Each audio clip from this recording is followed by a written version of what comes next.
What is going on, everyone? Mike Singer and Kyle Kelly from Blue and Gold just wrapped up Notre Dame's 2023 Irish Invasion Camp in the Irish Athletic Center. About 80 prospects in attendance for today's camp. Definitely highlights on the defensive side of the ball, and that's the position that you mainly followed. I want to start, Kyle, with the defensive backs. Ike Taylor's son, Ivan Taylor, Remington Moss, Blaine Bradford, some of the names that come to mind initially. Were some of those guys stand out to you? Who were you impressed with the most?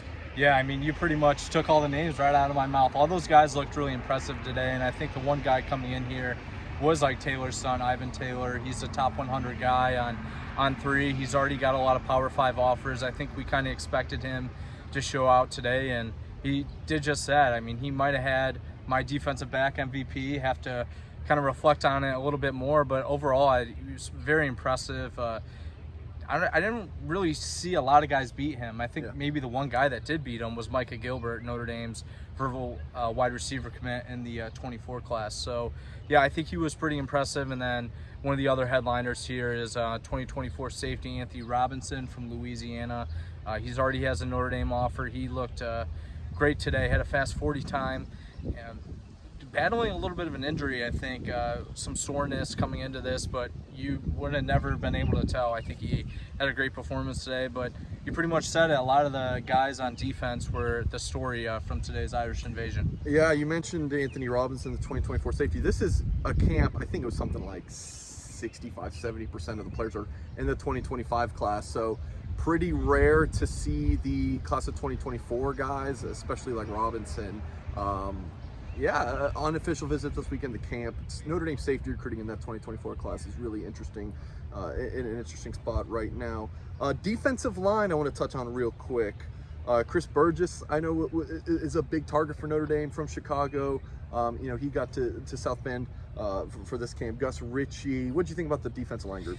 Yeah, I mean, once again, you pretty much mentioned the two guys that primarily got a lot of the attention from Al Washington.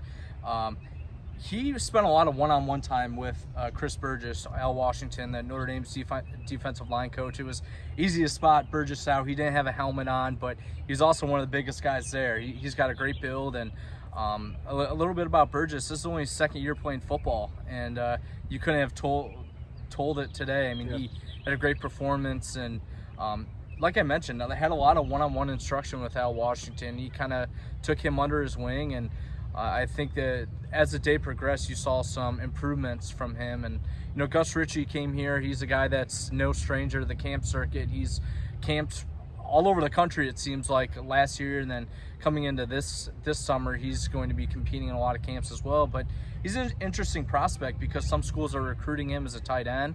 I think on three, we have him listed as a tight end now, but he came in here today and worked as an edge rusher, another guy without a helmet, so he's easy to spot. But he was getting a lot of attention from Al Washington as well, and Notre Dame defensive lineman Jason Anye was helping out.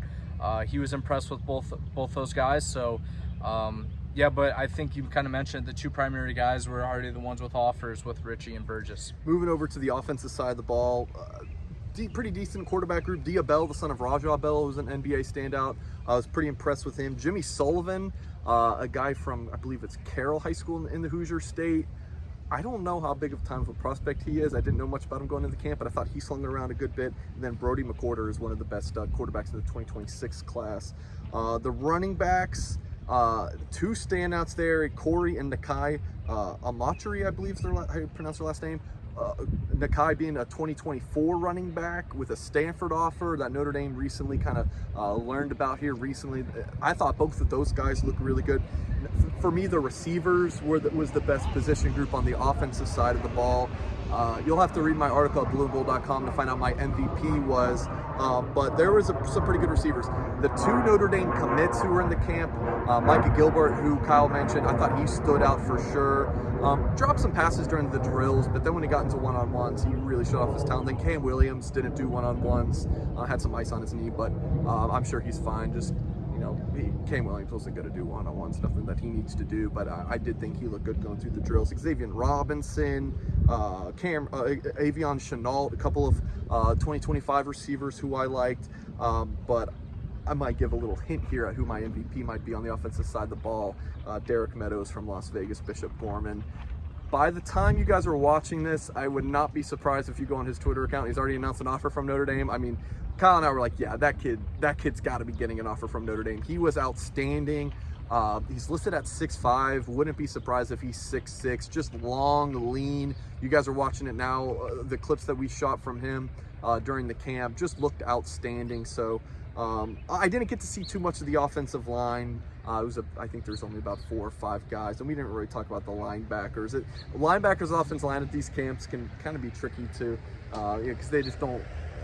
Their competition's a little bit different than being able to scout some of these other positions. But overall, Kyle, I think last year's talent at the Irish Invasion was, I don't want to say significantly better, but if the shoe fits. But still, overall, it was a pretty good camp. I like the new coaches. Any other thoughts from you, Kyle? Yeah, I think one thing you're starting to find with a lot of these camp circuits is less and less guys seem to want to compete. I mean, recruiting starts so ahead of time now. Yeah. I mean, a lot of these guys already have offers, and I know a couple years ago Notre Dame had a lot of talented prospects that are rising seniors coming to camp at these, and now they're lucky to get a handful of guys that are rising juniors with offers to come show out. But overall, I mean, there was a lot of great talent here today, I think, and we'll see how many guys choose, or the Notre Dame coaching staff chooses to offer. I think there should be about a handful. That's what it was last year at least. But one thing I want to mention, there was a lot of buzz heading into the camp about Notre Dame's official visitors weekend. I think there should be a lot of great news coming out of that, and that was kind of like the one news item coming into a lot of excitement. Yeah, so definitely stay tuned to blueandgold.com. Coverage of Irish Invasion with drill-by-drill timeline. Kyle and I will give our top performers of the event, just general takeaways from the camp, maybe guys who didn't make the top performers list, but we have some things to say about. We'll write all about that at blueandgold.com. And as Kyle mentioned, Notre Dame had 6 official visitors on campus from Friday to Sunday. You have Tate Johnson, the 4-star safety. He's somewhere around here. We're on campus right now. Tate Johnson's somewhere here in Notre Dame, and then more official visitors from Tuesday to Thursday. So it's definitely a very busy time in South Bend and also at blueandgold.com. So head over to the website, check out all of our coverage that we have going on. And as always, folks, we will catch you next time.